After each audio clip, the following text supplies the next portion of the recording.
Bien, hoy vamos a ver el tema de la herencia, sus aspectos fundamentales.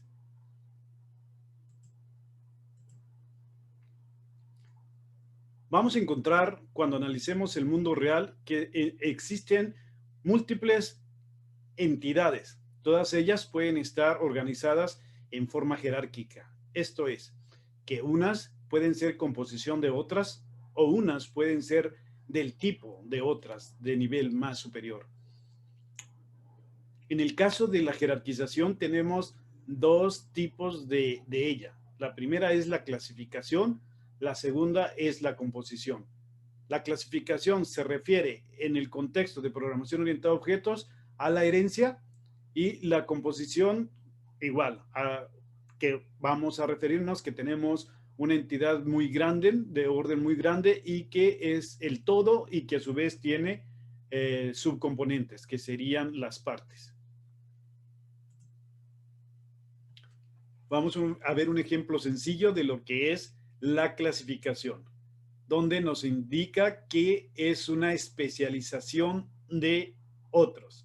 En el caso del reino animal tenemos a vertebrados e invertebrados.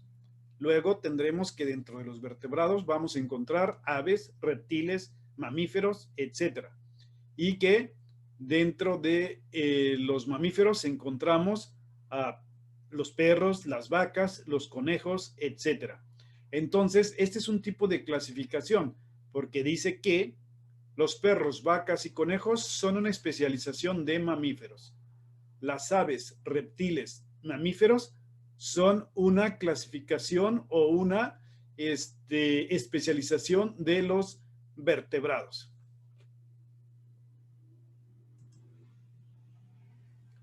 Bien, visto a manera de diagrama, tendríamos aquí al reino animal, que existen vertebrados e invertebrados. Dentro de los vertebrados tendríamos aves, reptiles y mamíferos.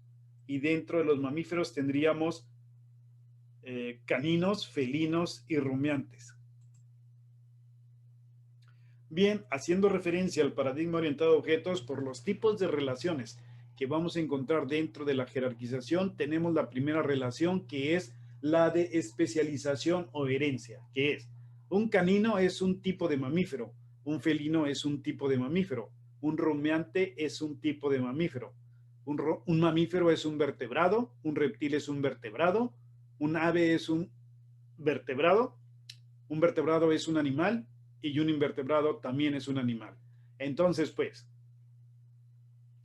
canino, felino y rumiante son una especialización de mamífero. Ave, reptil y mamífero son una especialización de vertebrado. Y vertebrado e invertebrado son especializaciones de animal. Entonces, la relación que habremos de aprendernos nosotros, que es la que expresa la especialización o la herencia, es aquella relación que se denomina es un tipo de, es una especialización de.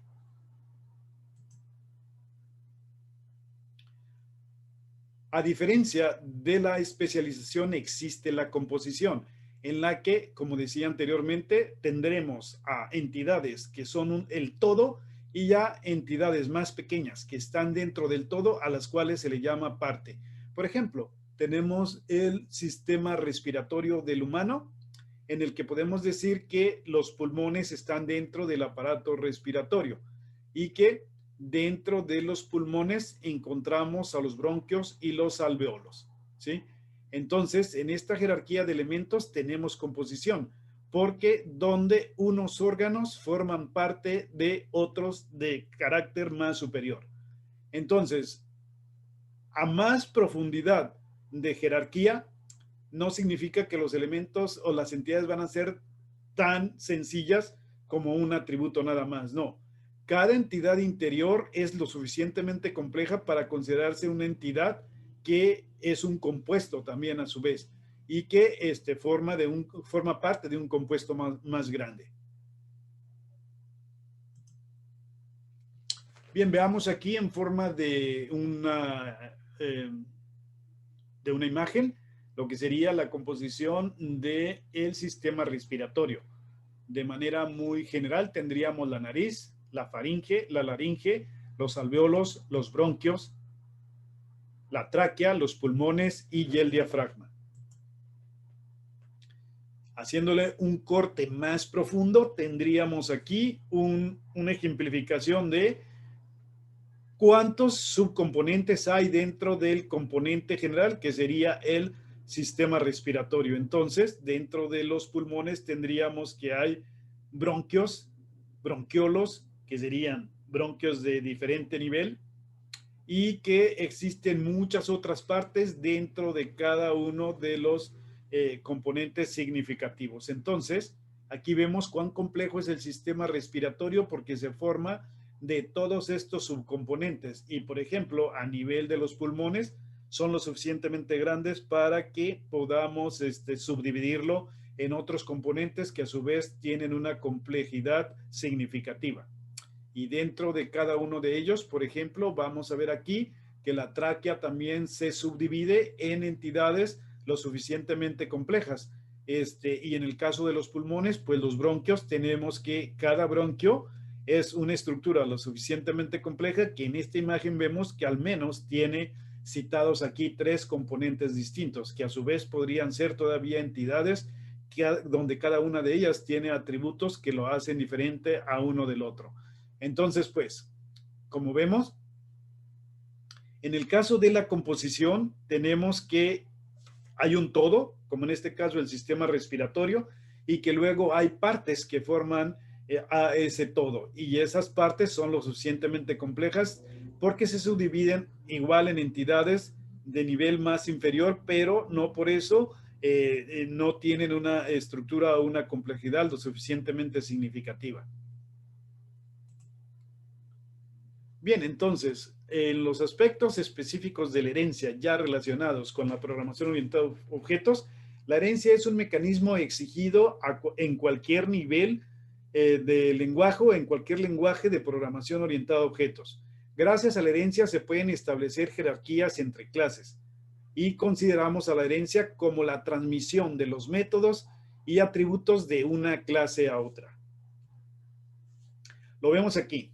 Cuando estamos haciendo la abstracción de los tipos de vehículos que hay, podemos hacerla en 2 sentidos, de arriba hacia abajo o de abajo hacia arriba. ¿Qué es esto?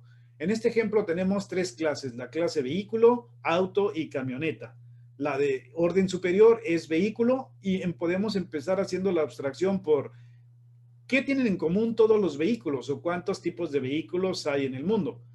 Y luego después ir profundizando más adentro en cada uno de ellos. Entonces aquí diremos que un auto es un tipo de vehículo y que la camioneta es un tipo de vehículo. De otra manera diremos que el auto es una especialización de vehículo y la camioneta es una especialización de vehículo. Si yo me enfoco a hacer la abstracción de arriba hacia abajo, yo empezaré a imaginar, bueno, ¿qué atributos tiene todo vehículo? Y esos atributos que son comunes a todos los vehículos los dejaré en la clase superior, que es la clase vehículo. Después bajaré y diré, bien, ¿qué tiene un auto de atributos que lo haga distinto a una camioneta? ¿Qué tiene una camioneta de atributos que lo haga distinto a un auto? Porque aquellos atributos que tienen en común ya están arriba en la clase vehículo. Entonces, igual puedo empezar al revés. Puedo empezar diciendo de que mi abstracción la inicio analizando al auto, analizando a la camioneta, viendo qué atributos tienen ellos en común y cuáles tienen ellos diferente. Y los que son comunes los puedo subir a crear una nueva clase que es de orden superior, que en este caso sería la clase vehículo. Bien, vamos a relacionar un poquito de las matemáticas con el trabajo de hacer la abstracción a nivel de herencia. Vamos a considerar la abstracción hecha de abajo hacia arriba. Primero empezamos a caracterizar la camioneta. ¿Qué atributos tiene una camioneta vista como conjunto?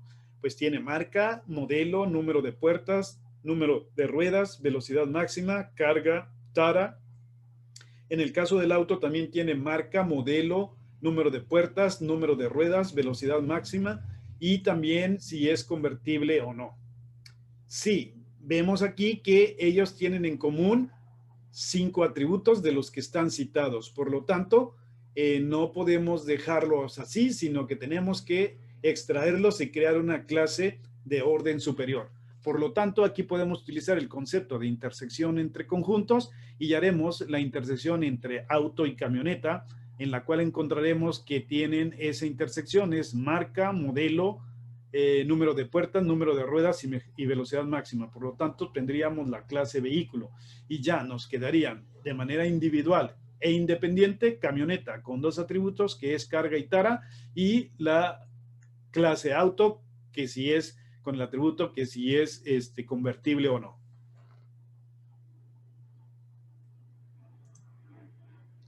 Expresado ya en programación, como en Java, tendríamos aquí 3 clases: la clase vehículo, la clase auto y la clase camioneta.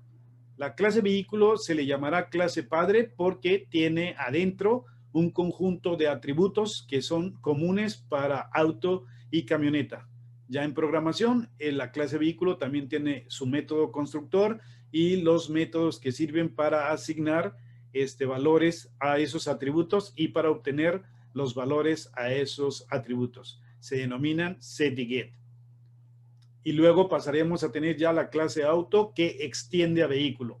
En Java, la palabra clave para conectar a una clase con otra por medio de herencia es la palabra extends. Entonces aquí declararemos la clase auto que extiende a vehículo. Adentro tendrá su atributo, la clase auto, que es si es convertible o no. Y tendremos también el constructor y los demás métodos para asignarle valores al atributo y para leer u obtener los valores de ese atributo. En el caso de la clase camioneta, la extendemos también a vehículo y adentro a camioneta le ponemos sus 2 atributos, que serían la capacidad de carga y la tara. Tiene también a su constructor llamado camioneta y los métodos para asignar valor a esos atributos, así como para obtener el valor de esos atributos.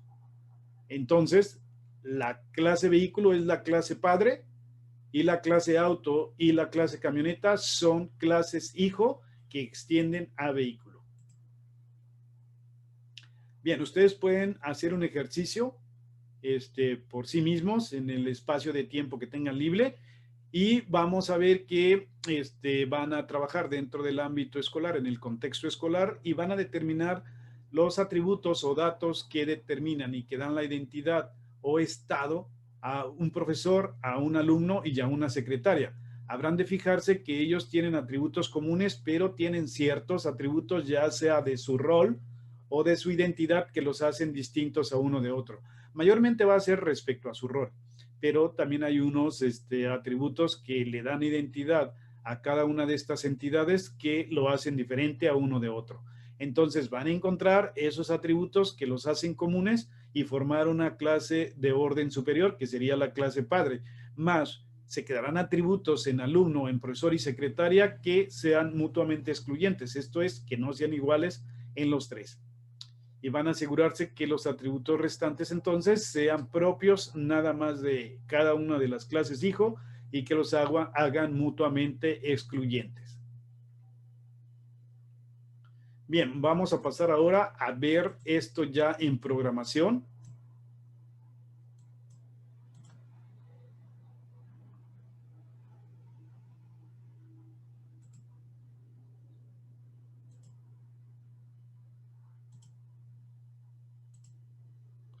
Y vamos a utilizar el ejemplo que ya tenemos de las operaciones con matrices. Los códigos ya los poseen ustedes. Los que se presentan aquí son 100% compilables y ejecutables, lo cual quiere decir que ustedes pueden ejecutarlos para que vean cómo funcionan los códigos. Pero vamos a empezar con la clase matriz. Tenemos que en el mundo de las matrices, pues todas las matrices, sean de tipo de datos entero, flotante, doble, cadena o carácter, todas ellas tienen en común que tienen número de renglones y número de columnas. Por lo tanto, la clase matriz tiene número de renglones y tiene número de columnas. Tendrá también su constructor, a través del cual le hacemos llegar el número de renglones y número de columnas como parámetros, y utilizaremos los métodos set renglones y set columnas que sirven para asignar los valores a estos atributos o variables de clase.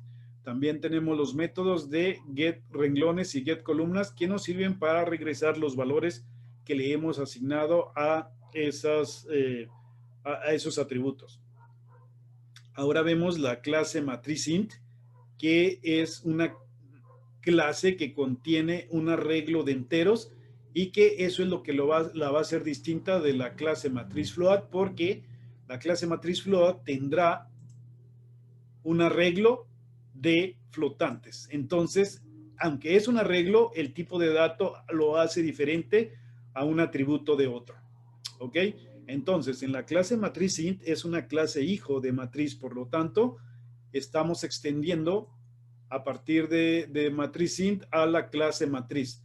Lo que significa es que matriz int está heredando todo lo contenido en la clase matriz, desde sus atributos hasta todos sus métodos. Entonces aquí en el constructor de matriz int le hacemos llegar los valores de número de renglones y número de columnas, porque lo más seguro es que vayamos a declarar los objetos del tipo de la clase matriz int y no de la clase matriz. Y bueno, se lo haremos llegar a las variables de clase que se encuentran en la clase matriz, invocando el constructor de la clase matriz mediante la palabra clave super. Adentro de el constructor de matriz int, creamos inicializamos el arreglo mediante la dimensionalización del mismo, asignándole las dimensiones de renglones y columnas. Después tenemos el método iniciar matriz int, y también adentro creamos un objeto llamado gen del tipo de la clase random de Java. Lo inicializamos con el operador new a través del constructor que no recibe parámetros de la clase random. Adentro del método iniciar matriz int tenemos dos for anidados, y dentro de los cuales le estamos asignando valor por valor a los elementos del arreglo generados a partir del método nextInt de la clase random, y le ponemos un rango de valores de 0 a 9 para no complicarnos con valores muy grandes y poder observarlos en la interfaz de usuario. Después tenemos el método imprimir matriz int, en el que a través de dos for anidados también vamos imprimiendo en consola mediante los métodos print y printline de system.out lo que serían los valores que están contenidos en la matriz. Bien, también tenemos aquí el método de imprimir la matriz en modo gráfico, en el que estamos poniendo aquí que estamos utilizando la clase YOptionPane y el método showMessageDialog, en donde vamos a ir imprimiendo lo que tiene cada una de las matrices. Bien, ya en el programa principal, donde tenemos nosotros nuestro main, en este caso el programa matrices.java. Aquí está el método main, y para obtener los valores de las dimensiones de las matrices que va a ingresar el usuario, utilizamos la clase scanner, que ya con anterioridad hemos visto. La inicializamos con el constructor que recibe por un parámetro la indicación que vamos a tomar todo lo que venga de entrada del teclado con la consola.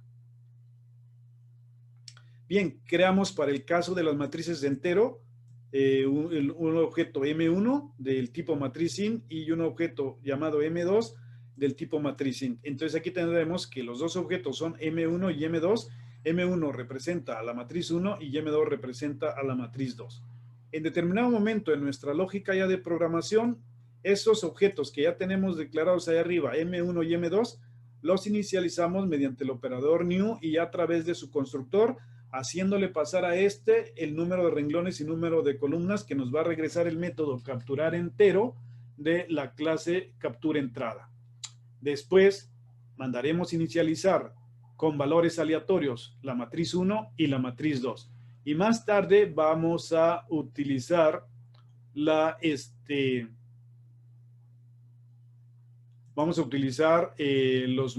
métodos de imprimir matriz 1 e imprimir matriz 2. Acá cuando ya ingresamos a otro menú, en el programa menú opciones.java y que aquí vamos a, cuando seleccionemos, trabajar con matrices enteros y en este caso que entremos a la opción de matriz transpuesta, vamos a ver ahí de la manera en cómo mandamos imprimir la matriz original M1 y luego una matriz resultante que en este caso sería M3 en donde también imprimiremos su resultado.